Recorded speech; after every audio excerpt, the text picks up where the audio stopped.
Hey there, Neil here from the Aussie Online Entrepreneurs. I hope you're well today.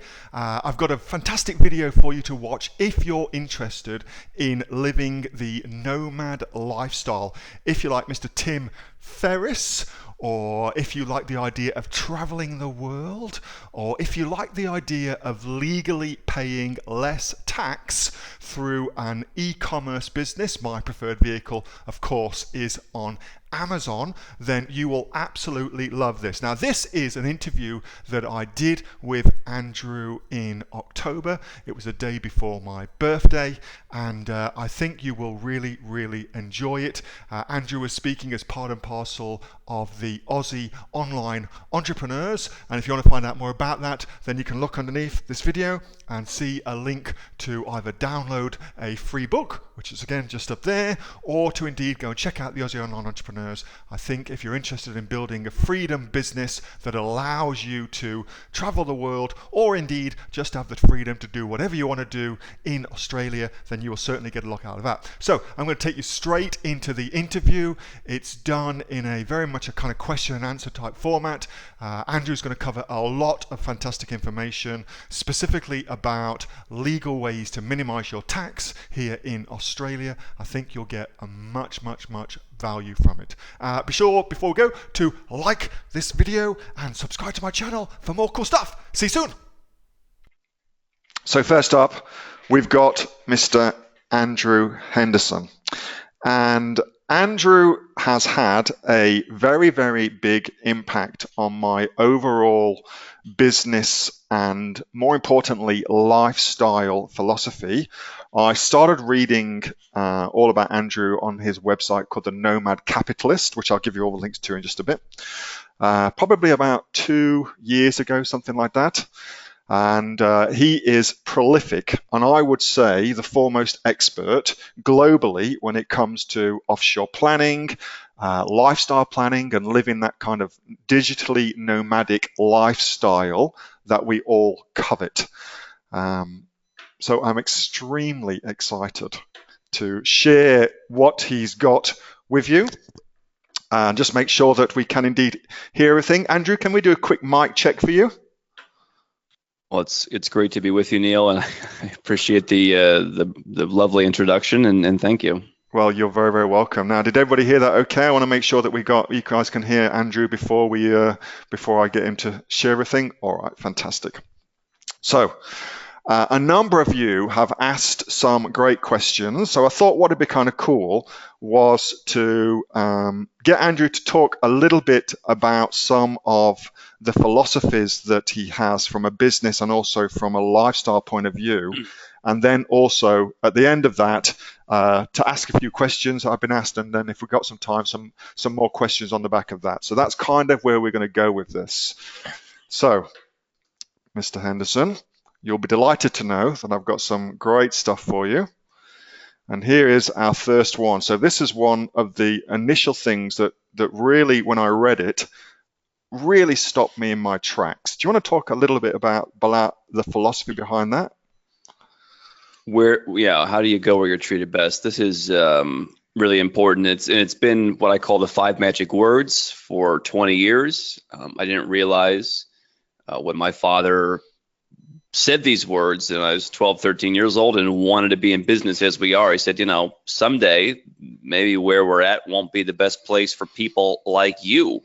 You have to go where you're treated best. And I think that when I look around the world, I look at Australia, for example, I have people coming to me who are on Amazon, who are on Shopify, who are doing all sorts of portable businesses, who are paying 38, 40, 45, 50% almost in tax.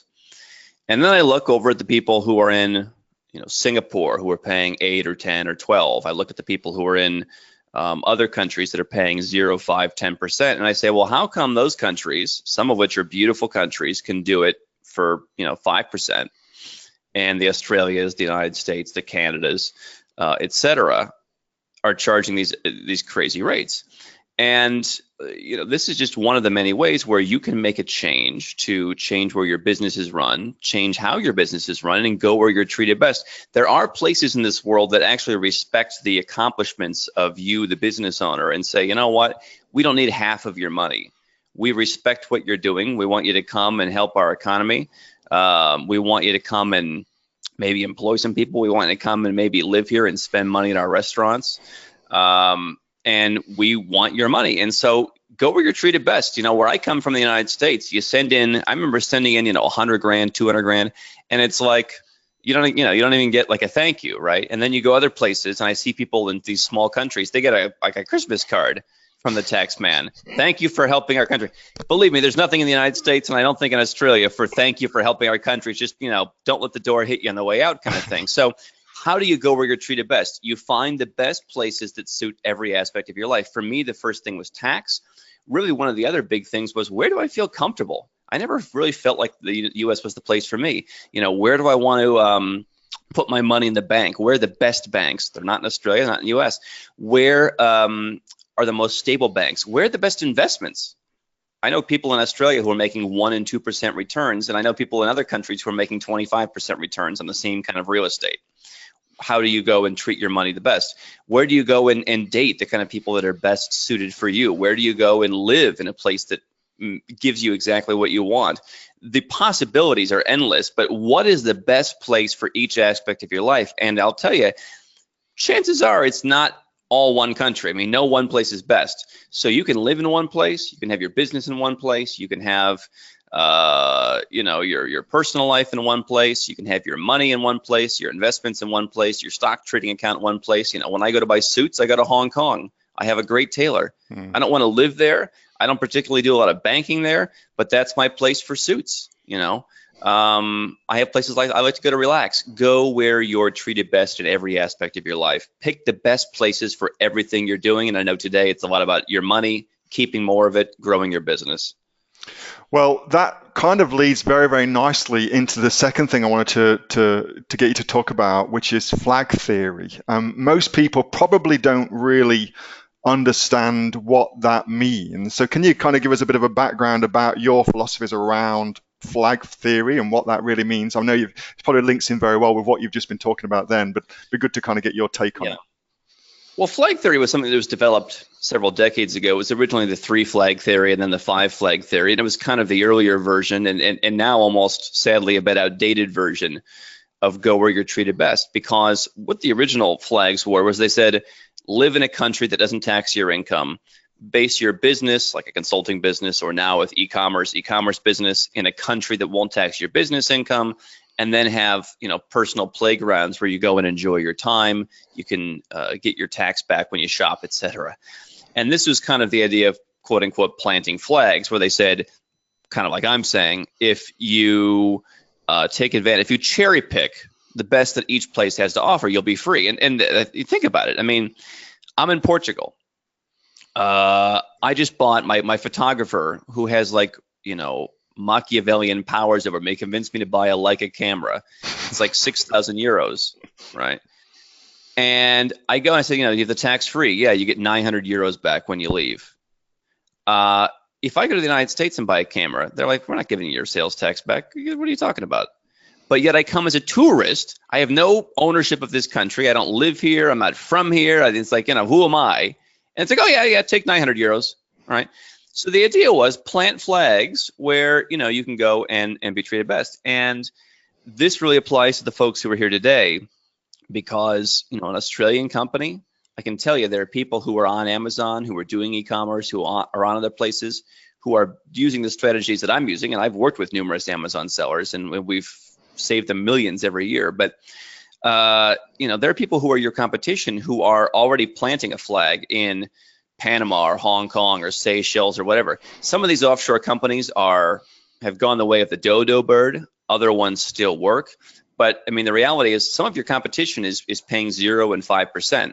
And so how do you plant your flag there to make sure that you are able to be competitive? Because I can tell you, being from the US with people paying kind of similar 40-ish% rates in many cases, it's hard to be competitive, Neil. Yeah. Well, look, that is, I think, in a broader frame, incredibly important, because you mentioned something which I think is good for all of us, which is competitiveness. And it is very difficult to compete against another seller in the same category, in the same product category of you, if they're paying zero tax and you're paying 30% tax. You're instantly disadvantaged. At an absolute, from the very, very get-go, it's going to be difficult for you to compete with that person. And you mentioned already about Australia and about tax rates. Do Australians pay high tax rates? Well, and let me just add one thing. The other thing is, where are your employees? I think a lot of people start to put their employees offshore, and that's another way to reduce costs. But do Australians pay high tax rates? I mean, absolutely.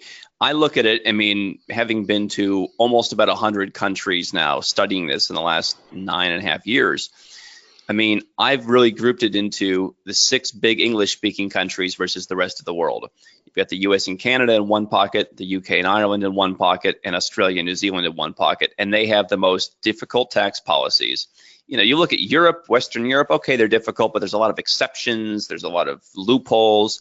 These 6 English-speaking countries are really the worst. They're the most draconian, they're the most aggressive, and so the tax rates are high. And yes, you mentioned the corporate tax rate. I just talked to 2 guys the other day who are running an online store, and they said we're making about 40 grand a month, and we're paying about 41% of that in tax.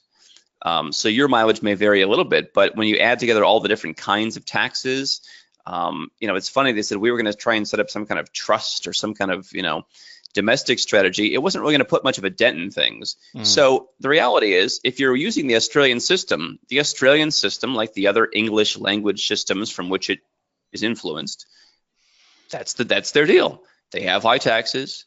You know, they spend that money on various things. We don't have to be political. That's how they operate. It's a different way than Singapore operates. It's a different way than Hong Kong operates. It's a domestic economy where they really nail you on tax.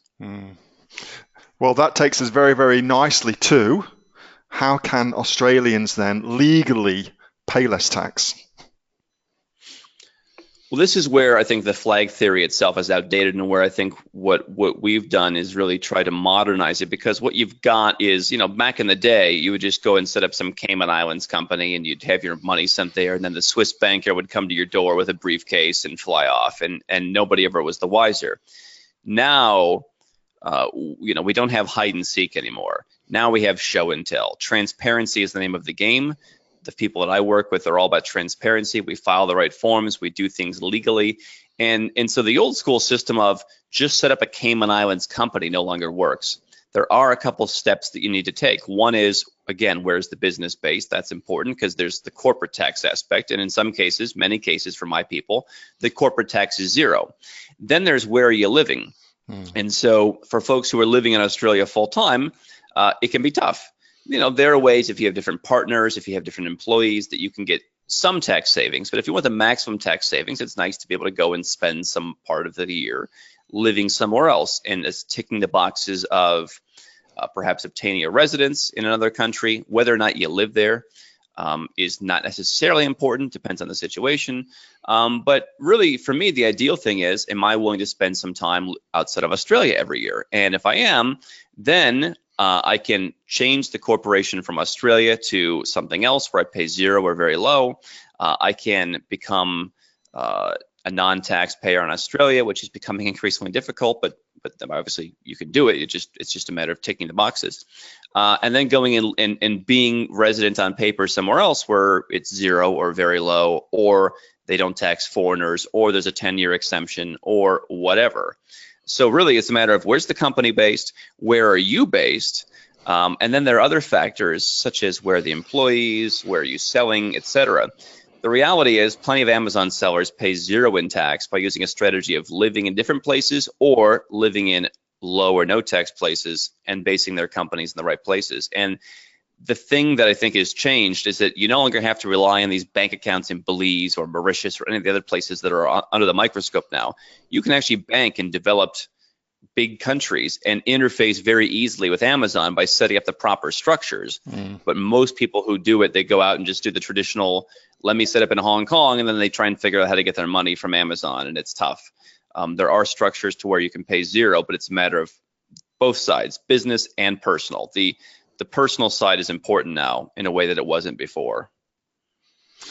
I took a lot of advice through reading your information when I was making my own decision about where to live next, and we were looking at Barcelona and Portugal, and it was based upon something that I read on your blog all about the non-habitual domicile status in Portugal that influenced our decision to actually come to Portugal. So for me, that was a huge light bulb moment for me, realizing that you can actually have your cake and eat it too.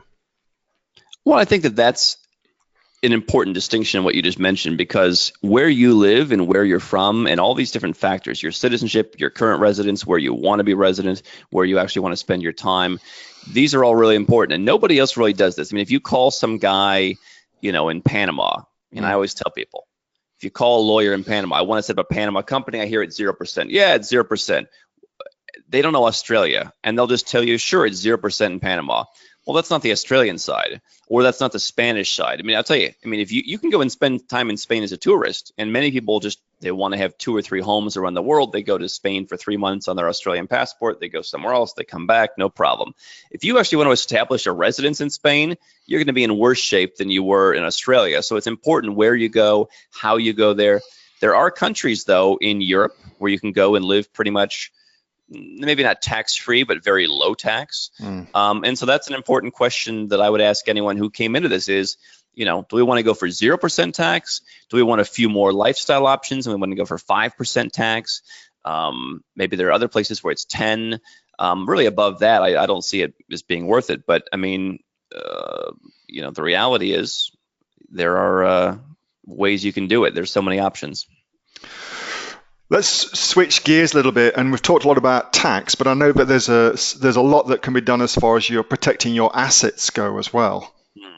So how do Australians protect their assets? Well, my big thing is tax. My big thing is lifestyle. My big thing is as well as second passports and protecting. I think that having a second passport actually is a great way to give you an insurance policy against what may happen in the next 10 years in some of these countries. And that's not because I'm a conspiracy theorist. It's just because we're seeing the direction some of these countries are going where they're really being difficult to people who are successful. But I'll tell you where I come from in the United States, and I think Australia may be to a lesser extent similar compared to other countries, is everybody's suing everybody in the US. If I want to sue you, I can pay $60 and file a small claims suit. I can pay $300 and file for any amount of money I want. And people are doing it all the time. There are attorneys that will just, it's a bonanza of attorneys that will just say, we'll take your case on contingency. And so if you're selling on Amazon, probably you're selling in the United States, I would imagine, or at least some other highly litigious country where anybody can just hire some shark to come after you and drain your business. And, funnily enough, when I travel all around the world, nobody else has this. There's nothing, but these Western countries have it, and especially the United States. Well, having assets in another country means you can't just hire the shark. If my ultimate company is in Hong Kong, which again may be a good option for some, not for others, but if that's where my company is, there aren't lawyers running around in contingency. And this is China. This is like buttoned up, Hong Kong. And the lawyers, believe me, I've hired some of these guys. It's like $700 an hour US, and that's like for a media. That's like when he's in a good mood. So, is the person who got a rash because they use your they put your ankle weights that they bought from your Amazon store on, and they got a little rash, and they wanted to sue you for $50,000. Are they going to go to Hong Kong, find some lawyer in Hong Kong, some barrister, pay him $20,000 to sue you, wait around, fly to Hong Kong? Probably not. But if they can hire some shark, shark from TV, then and not pay anything, then sure, yeah, why not? If their ship comes in, so be it. And then meanwhile, you pay the bills. At least in other countries, you're in a level playing field. And so I think that when it comes to, not so much in my business, but in the fiscal products business, I see a lot of litigation risk. And I like the idea of being able to protect money in countries where they're not just going to hand it over to anybody who says they, got a scratch. That is really, really great advice. I'm currently going through a legal thing myself, and so I am very, very interested to hear that. All right, so I'm going to finish up with one more question that I've put together. So, guys, if you've got a question for Andrew, now is the time to type that into the question area, just whilst he's answering this final question that we came up with in our Facebook community. And I think this one was from Anita, who asked this one, and I know you're online tonight. So Anita says, how to avoid high taxes when you sell your business? Well, it's a great question, Anita. I think that, it really comes down to the same two philosophies. Where's the business based? Where are you based when the business is sold? But rather than looking at income tax and how the income is taxed, we want to look at how a capital gain or an exit event is going to be taxed. And so in many of the countries that I would go to, the tax treatment will be the same. And then basically you have this company, the money will go into the company, and then it's a matter of distributing it to yourself. And again, making sure that you have the right tax position. So it's really the same process, making sure that your company is based in a low tax or zero tax jurisdiction. There are places that have small tax, but they have no capital gains tax. So you might pay 5 or 10% on your profits every year. You have to do a little audit, but when you sell a business, that may be exempt from capital gains tax if it's a normal sale. And then once the money's in the company, you can declare a dividend, or you can liquidate the company, or you can do whatever you want to do, and you make sure that that's done in the provisions to where it's not going to trigger tax. So I think that the big thing for Australians is making sure you're Australian compliant. I work with mostly US and Australian citizens, some Canadians, some Brits, but basically within those 6 countries, and US and Australia, the biggest ones, because they're the toughest. And the biggest thing I see is making sure you're protected, that you're not paying in Australia, because some people, the old school way, again, the flag theory kind of 50s way was just leave Australia and they can't tax you. Or if your intent is not to be there, no, you need to demonstrate 1, 2, 3, 4, 5. Here's what I'm not doing. 1, 2, 3. Here's what I am doing. And it needs to pass muster. You need to have proper documentation from somebody, with one on a letterhead that indicates what you've done. You need to file the right forms. You need to have all the right things set up. It's not just a matter of leaving and saying, sorry, can't tax me, because the ATO has gone to court and has gotten court rulings saying, you know what, you've been gone for 5 years, but we don't really think you're gone because of X, and they've won. And then you end up, you sold your Amazon business for $5 million and you end up with a big bill. So same structure. Where's your business based? Where are you based for tax? But make sure also the Australia piece is very important. It's not just a matter of what you have, it's a matter of what you don't have that's even more important. I think a lot of people in years prior have been a little bit, they've had disregard for the proper way of making sure they're not taxed in Australia. By the way, if you make 20 grand, they may not care. But I can tell you from experience, we had a guy who came to us who didn't change his old Canadian address. Even after he left the country. He lived in Canada. He left and he was doing Amazon Kindle.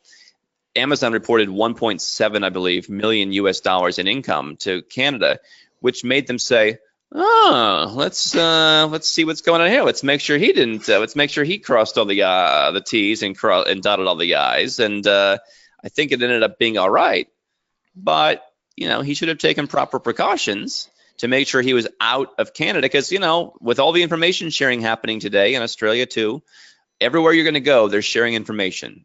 Almost everywhere you're going to go. 102 countries are now signed up starting this year and next year to share information. So the last thing you want is to sell your $5 million Amazon business, as one of my Australian friends is in the process of doing, and then later get a knock on the door that you owe 40%. So, it's one of those things, an ounce of prevention is worth a pound of cure. Very, very good stuff. All right, so we've got some questions coming in.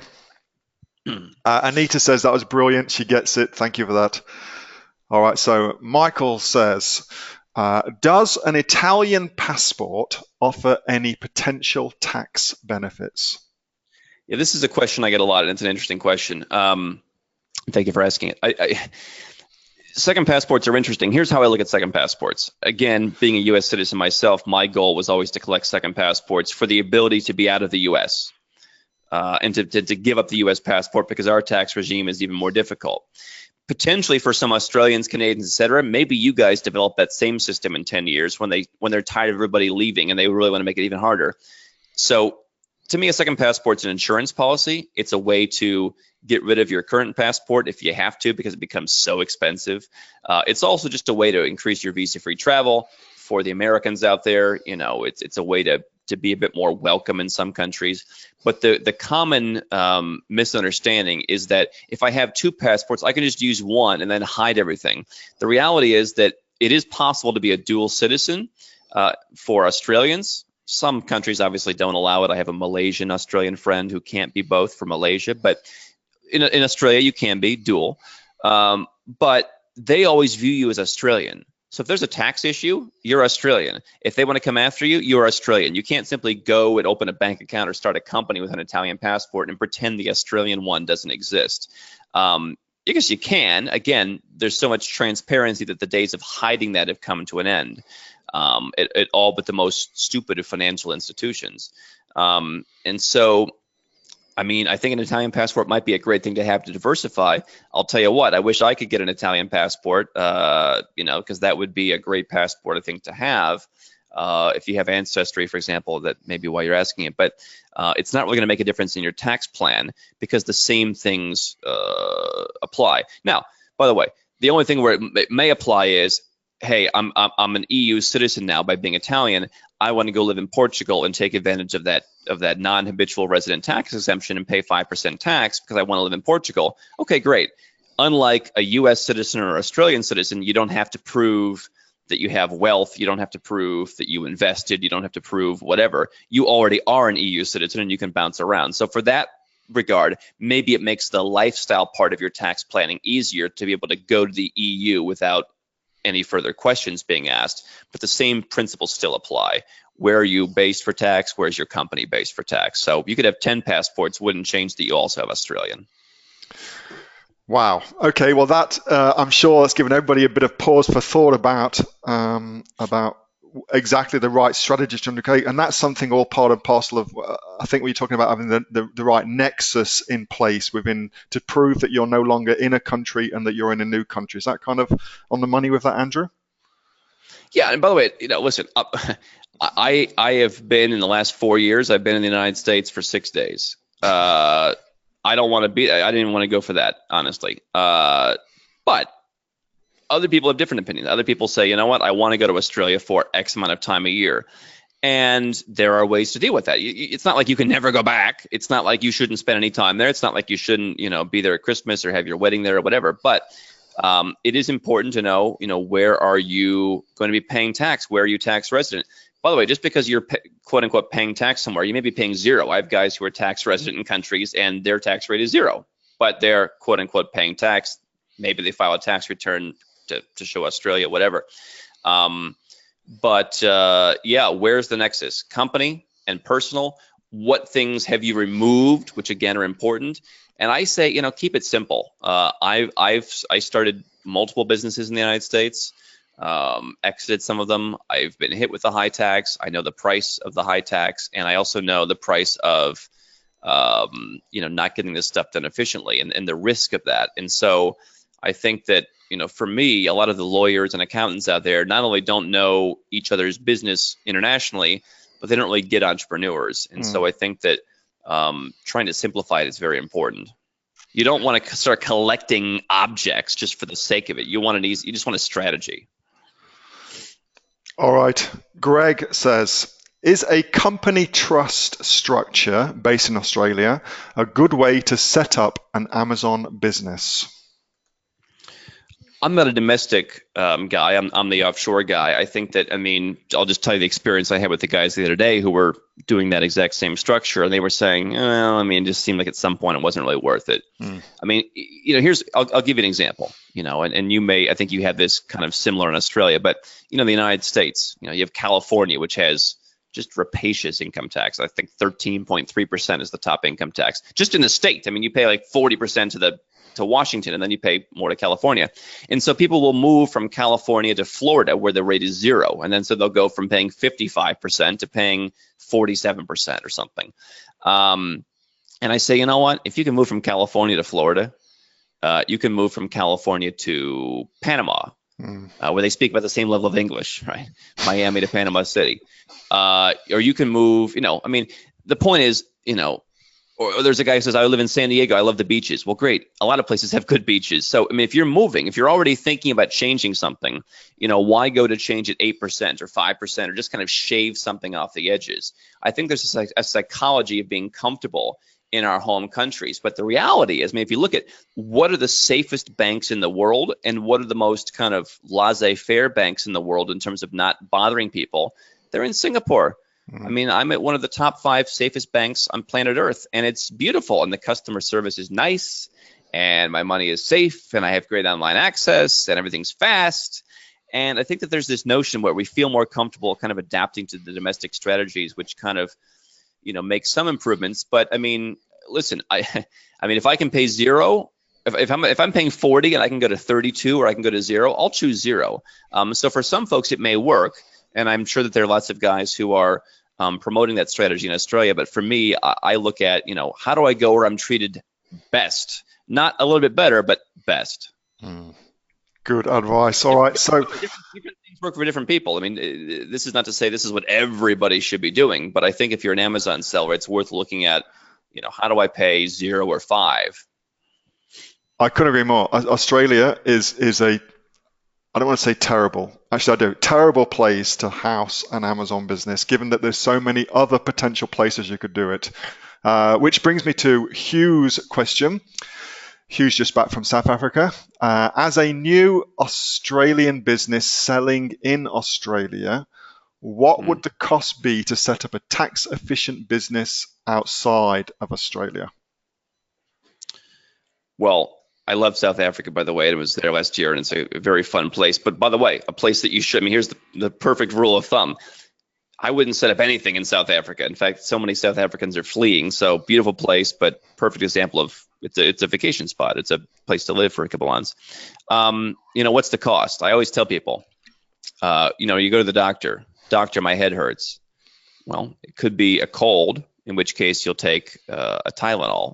It could be the wild monkey virus, in which case you're going to the infectious disease ward for 2 months, and Lord only knows what that's going to cost. Some people could do it for $5,000-$10,000.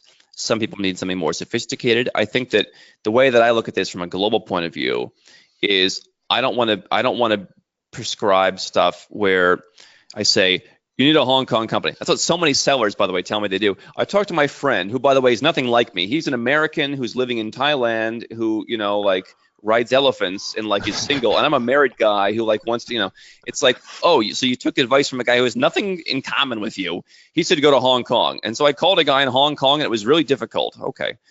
I mean, to me, sure. I mean, you can get a Hong Kong company for $1,000. You can hire someone and get it for $5,000. But I mean, to me, it's a matter of how does the strategy work together? If you have a pretty clean setup, it's not going to cost that much. And I look at how do I get an ROI in 1, 2, 3 months, depending on the size of your store. Just had someone the other day, got their money back, ROI in 3 weeks. They're paying, I think, $30,000 in tax, cost them about $22,000 to set the whole thing up. And so they're back in business. Somebody might be a little cheaper. Somebody might be a little bit more expensive. But I mean, I think that's how I look at it is, can I get a good ROI? And I think that if you're in the 250 or higher level per year, the ROI is probably there. I think it's irresponsible, because some people have different employees in different countries that might necessitate, hey, we need to set up some other little small company there to house these employees because they're in that country, and that's going to affect how this is set up. Some people may be selling into here. We need to do some GST planning or sales tax or whatever. So, I mean, it's really dependent on everything that's going on. I look at it as, can I make my money back quickly? And I think that for Amazon people, they're some of the top people who do that. And also, lastly, I mean, I've had guys who've come to me, had an Israeli guy. He said, I set up a Hong Kong company. They sent me to HSBC. I said, HSBC is not opening new accounts. They're closing them. Yeah, I found that out. It took me 3 months to find a bank. And then I found out the bank couldn't receive money from Amazon. Then I tried to set up another bank. And then, and it's like, how long has it been? 6 months. How much have you paid? Like $90,000 in tax in that 6 months. Oh, well, the $1,000 company is set up cost you $90,000. Mm. You know, I mean, probably would have been better to get the holistic plan to begin with, for 10,000, and save the 80. All right. So, Frank, I'm pretty sure that Andrew's answered your question within his answer for that, and I'm aware that Andrew's also on a bit of a time limit for us, unfortunately. However, I want to finish up with two things. Firstly, go and check out what Andrew does. He is an absolute genius at this stuff. Clearly, I mean, you've listened to the guy now. He really, really knows his stuff. Go and subscribe to his emails. Go and like his Facebook page. Go and check out his YouTube stuff. He really, really knows his stuff. You will learn an inordinate amount from that.